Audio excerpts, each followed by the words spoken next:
What if I told you that the secret to adding years to your life wasn't locked in a prescription bottle, a medical breakthrough, or some ultra-expensive therapy, but hidden in the final 5 minutes before you close your eyes each night? Sounds impossible, right? But what if those 5 minutes held the power to rewrite how you age, how you sleep, and how you wake up each day, not groggy and aching, but energized and clear-minded? Imagine feeling 20 years younger, not from a time machine, but from 4 small nightly choices that science supports and seniors around the world quietly swear by.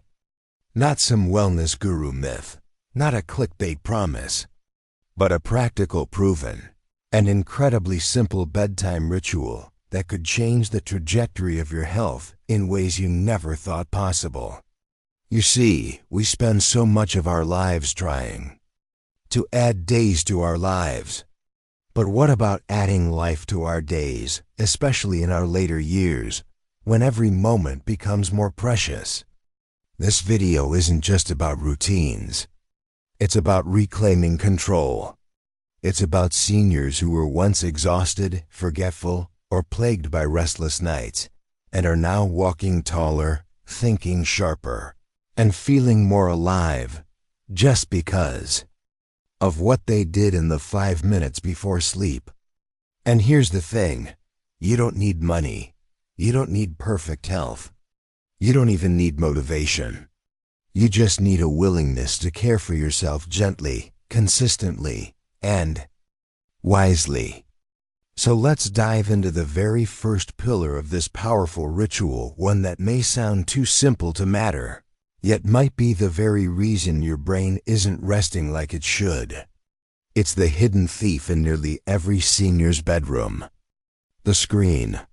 From late night scrolling through social media to watching the news one last time before bed, we've quietly allowed digital devices to invade the most sacred hour of our day, bedtime. But here's the brutal truth. That little glowing screen could be tricking your brain into thinking it's still high noon, suppressing melatonin production and sabotaging your entire sleep cycle. That's not an exaggeration, it's neuroscience. Blue light, the kind that screens blast directly into your retinas, interferes with your body's natural ability to wind down. And the older we get, the more vulnerable we are to these disruptions. Melatonin levels decrease with age already. Do we really want to make it harder for our bodies to do what they're naturally struggling to maintain? Let's talk about real people. Take Arthur, 74, a retired engineer who prided himself on keeping up with the news. He used to fall asleep with the television on, thinking the noise helped him relax. But his mornings told a different story. He woke up groggy, needed naps to get through the day, and eventually started forgetting names and missing appointments. His doctor suggested melatonin supplements, but Arthur took a different route. He made one simple change: no screens after 8:30 p.m. Instead, he replaced the news with a crossword puzzle and a jazz radio station. Within 2 weeks, Arthur was sleeping through the night. Within 2 months, he had ditched his daytime naps and was back on his morning walks. This wasn't magic, it was biology finally allowed to work as intended. You see, when we remove screens from our bedtime routine, we aren't just helping our sleep. We're reducing cortisol, the stress hormone, that often spikes with stimulating digital content. We're giving our brains the breathing room to disengage from the world's chaos and turn inward. And for seniors, that mental quietness isn't a luxury, it's a lifeline. Think about the last time you had a truly restful night's sleep.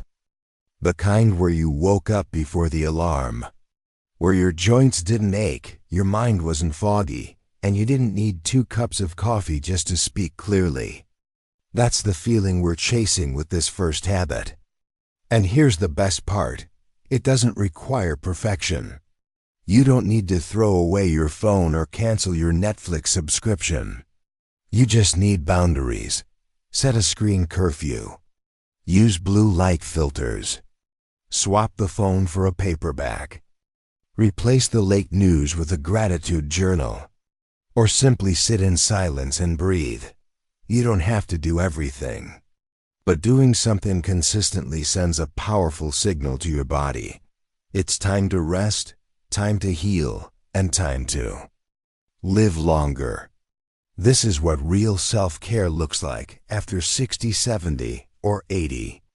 It's not about flashy gym routines or overpriced supplements. It's about honoring your biology, respecting your rhythm, and protecting your peace. In the next part, we'll explore a comforting ritual that's been used for centuries, quietly embraced by generations as a natural sleep aid, and now backed by modern science. A warm herbal drink that doesn't just soothe the throat, it soothes the soul.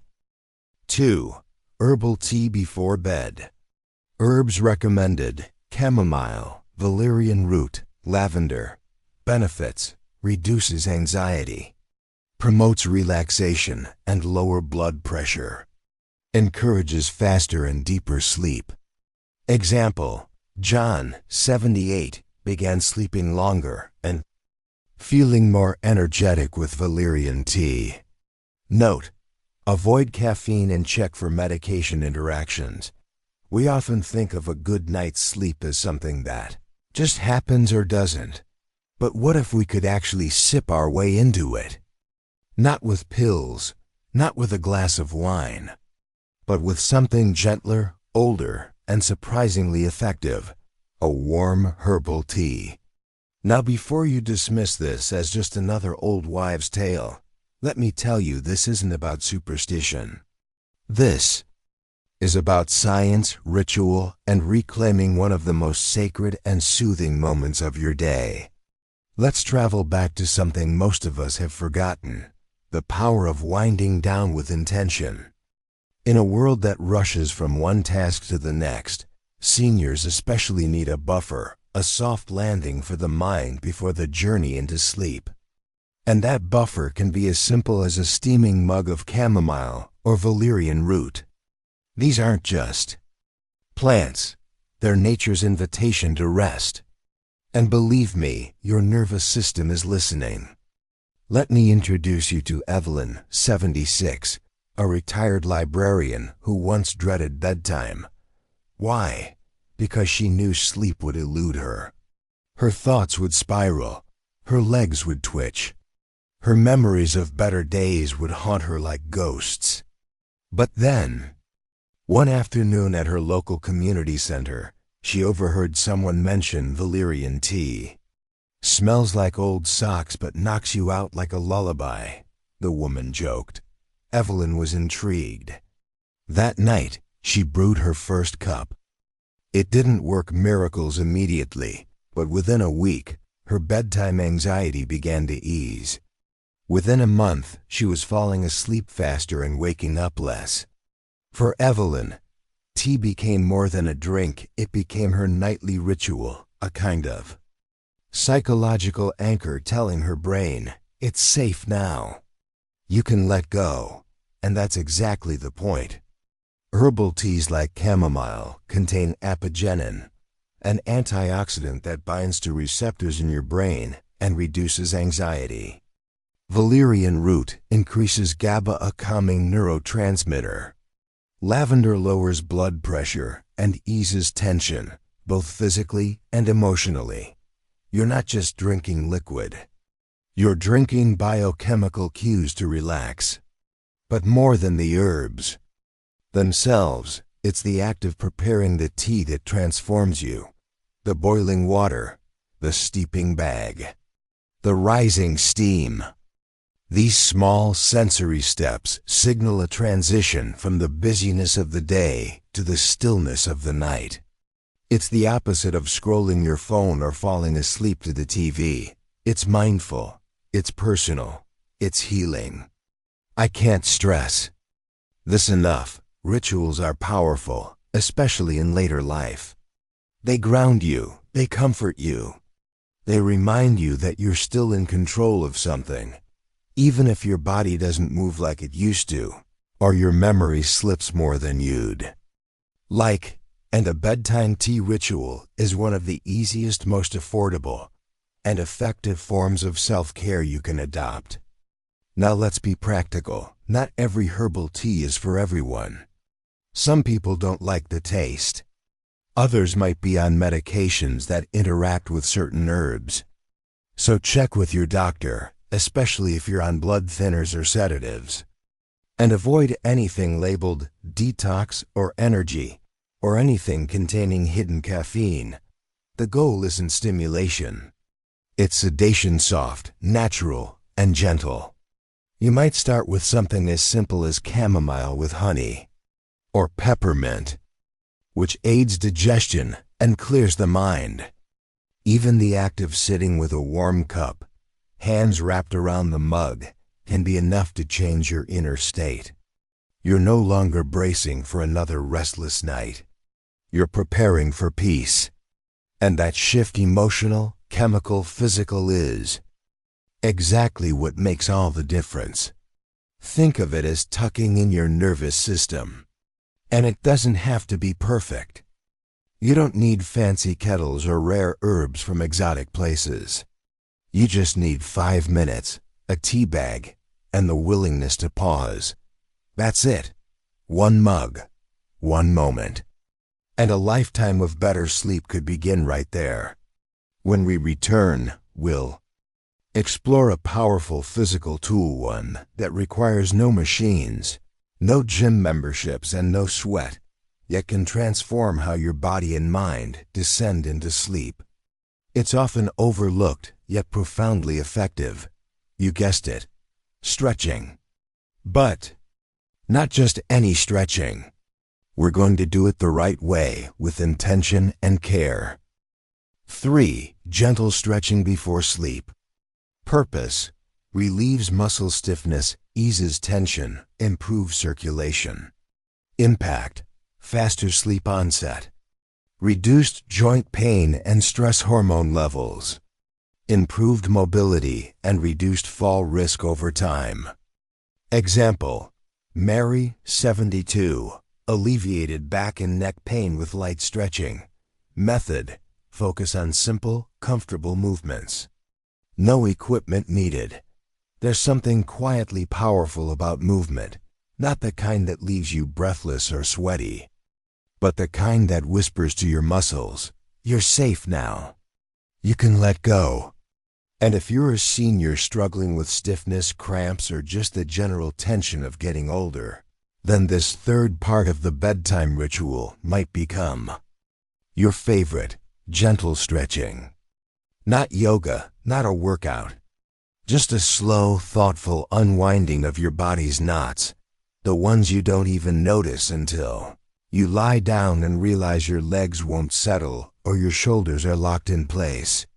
The truth is, as we age, our muscles tighten, our joints resist. Our posture suffers from decades of sitting, working, worrying, or even just sleeping wrong.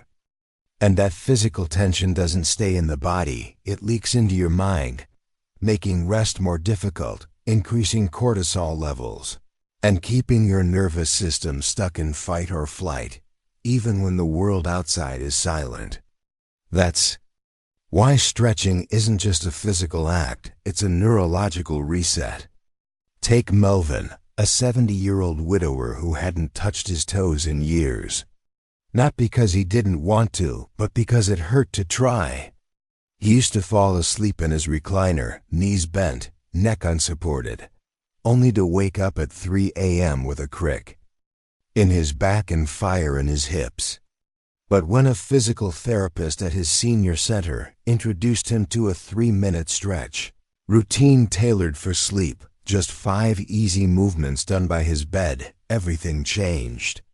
He didn't become a gymnast overnight, but after 2 weeks, his hips stopped burning, his breathing slowed faster, and the insomnia that haunted him for years started to fade.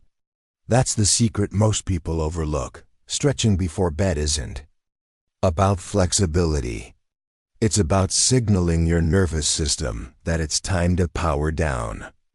When you stretch mindfully, slowly, and without pushing your limits, your brain receives physical proof that danger has passed. Muscles that relax tell your amygdala, your brain's fear center, that it's safe to rest. That's how peace begins, not in the mind, but in the body. And let's be honest, many seniors don't move as much during the day as they used to. Retirement, joint pain, or fear of falling lead to more sedentary hours. The result? Muscles become stiff, circulation slows, and your body forgets how to wind down. But a brief bedtime stretch, even just 5 minutes, can reverse much of that. Start small.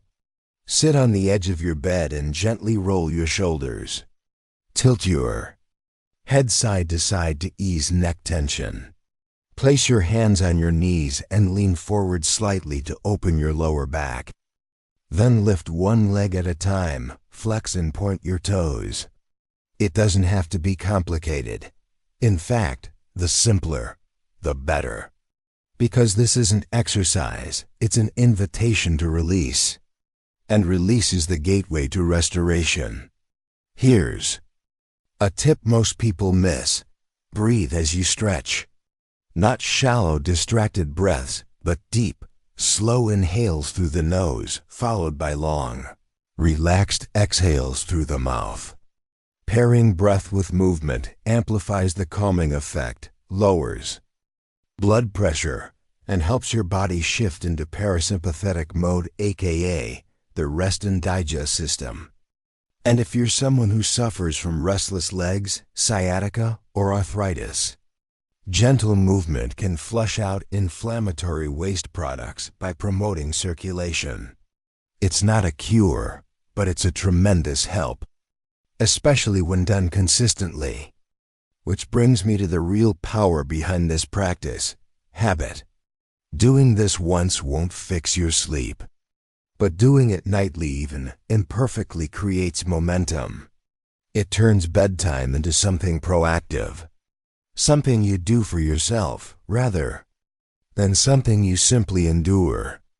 And in later life, that sense of control, of agency, is everything. It's what separates surviving from thriving. Now I know what you might be thinking. I have bad knees. My balance isn't great. I can't get on the floor. That's okay. Seated stretches work too. You don't need to bend or twist like a pretzel. You just need to move enough to remind your body it's cared for.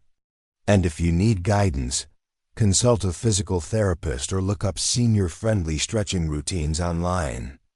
The tools are out there. Your job is to make them part of your life, because when your muscles are at ease, your mind follows. And when your mind is calm, sleep becomes something your body welcomes, not something it fights.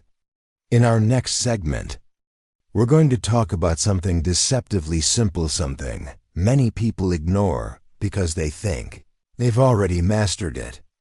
But trust me, most of us get it wrong, and it affects our nights more than we realize. It's the art of hydration, not just drinking water, but drinking water wisely. Get it right, and your sleep improves. Get it wrong, and you'll be up at 2 a.m. cursing your bladder. 4. Consistent hydration before sleep. Problem: dehydration causes sleep disruptions and morning fatigue, but too much water causes frequent urination. Solution: drink a moderate amount, for example, a small glass of water or herbal tea about 30 minutes before bed. Benefits: reduces nighttime thirst, snoring, and muscle cramps. Supports toxin elimination and stable blood pressure. Example: Helen, 75, improved her rest and energy by adjusting her hydration habits. We talk a lot about what we eat and how we move, but rarely do we consider one of the most essential life forces we're made of: water. not just during the day. When we're thirsty, not just after a walk or a salty meal, but in the hours leading up to sleep. When hydration becomes not just a physical act, but a subtle strategy for better rest, clearer mornings, and healthier aging. You see, hydration is one of those things we assume we're doing right until our body reminds us otherwise. The dry mouth, the muscle cramps, the dizziness when we stand up. Or perhaps most common of all, waking up 2, 3, even 4 times a night to go to the bathroom because we drank too much, too late. But here's the thing. The answer isn't to stop drinking water at night. The answer is to time it wisely. To hydrate strategically, not just habitually. Let's take the story of Helen, 75, who was always exhausted no matter how early she went to bed. Her days began with yawns, foggy thinking, and a nagging headache that refused to go away until well into the afternoon. She thought it was just aging, or bad sleep, or maybe stress. It wasn't until a conversation with her grandson, who had just learned about hydration timing in biology class, that she realized she rarely drank water after lunch, fearing she'd wake up to pee. What she didn't realize was that her mild dehydration was disrupting her sleep far more than a bathroom trip would have. When she began sipping a small glass of water 30 minutes before bed, everything changed. Not a big gulp. Not right before her head hit the pillow, but just enough and just early enough to signal her body that it was supported. That's the secret, hydrating just right. Because when we're even slightly dehydrated, our heart works harder. Our blood becomes thicker. Our joints ache more. Our mouth dries out, leading to snoring. Our muscles cramp. And our brain, so dependent on hydration, struggles to shift into deep rest. Seniors in particular are at higher risk of dehydration. As we age, our sense of thirst dulls. Our kidneys become less efficient. Medications, especially diuretics, complicate things even further. That's why hydration at night requires a gentle, thoughtful balance. Think of it this way: your body repairs itself overnight. Your cells detox. Your immune system rebuilds. Your skin regenerates. All of these processes depend on one thing: fluid. No water, no repair. And yet, we sabotage this process by either drinking too much too late or not enough at all. So how do you get it right? Start early. Stay hydrated throughout the day so you're not playing catch-up in the evening. Then, about 30 to 60 minutes before bed, have a moderate amount, roughly half a cup to 1 cup of water. Or better yet, a decaffeinated herbal tea. Not only does this keep your mucous membranes moist, reducing dry mouth and snoring, but it also comforts your nervous system, especially when it's warm. But here's where the psychology kicks in. When you end your evening with a mindful hydration habit, you're sending a message to your body. We're done rushing. We're preparing to restore. You're no longer reacting to thirst, you're choosing to care. And that subtle shift in tension over reaction is everything. For many seniors, a warm cup becomes more than a health trick. It becomes an emotional ritual, a reminder that they are still allowed to care for themselves, that their body, though older, is still worthy of attention. I once met a 79-year-old named Darlene who kept a beautiful ceramic mug by her nightstand. Every night, her daughter would bring her warm water with lemon. "It's our little ceremony," she told me. "Not for my body, but for my soul." That stayed with me. Because sleep isn't just a physical process, it's emotional. And something as simple as drinking water the right way can offer a kind of comfort most of us didn't know we were missing. One final note. If nighttime urination is a problem, and for many it is, then be precise with timing. Avoid drinking within 15 minutes of lying down. Empty your bladder right before you go to sleep. And consider elevating your legs for 1520 minutes earlier in the evening to redistribute fluid from your lower body. These small hacks can make a huge difference. Now, as we bring this journey to a close, it's time to look beyond the techniques and into what they mean. Because this bedtime routine isn't just about biology, it's about dignity. It's about aging with self-respect, with agency, with peace. And that's what we'll reflect on in our final segment, because the real gift of these 5 minutes isn't just better sleep. It's a better life. By now you've heard the steps, the screen curfew, the warm cup of calming tea, the slow stretch of tight muscles, the mindful sip of water. 4 simple acts, each one small enough to skip, easy enough to overlook. But together they form a quiet revolution in how we treat ourselves at night, and more importantly, how we choose to age. Because let's face it, getting older comes with challenges. There are aches you didn't ask for, memories that fade too soon, people you miss, and routines you once relied on that no longer serve you. But amid all that, there's a truth that's easy to forget. You are still allowed to feel good, to sleep well, to wake up with clarity, to live with intention. That's what this 5-minute bedtime routine offers. Not just better sleep, but a deeper sense of self-care. A reminder that you are still here, still worthy, still growing. This isn't about reversing age. It's about embracing it gracefully, courageously, and wisely. Think of Helen, Melvin, Evelyn, and Arthur not just as examples, but as proof. Proof that change is possible at any age. Proof that small, deliberate habits can do what medications, noise machines, and even doctors sometimes cannot. Because the real power of these rituals isn't in the routines themselves, but in what they symbolize: presence, connection, gentleness. How we end our day says everything about how we value ourselves. You're not doing this for sleep alone. You're doing this because you matter. Because these final moments, before your eyes close and your body enters its nightly restoration, can be either chaotic or sacred.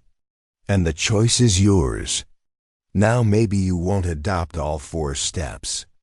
Tonight, maybe just one, or even just part of one. That's enough. This isn't a race.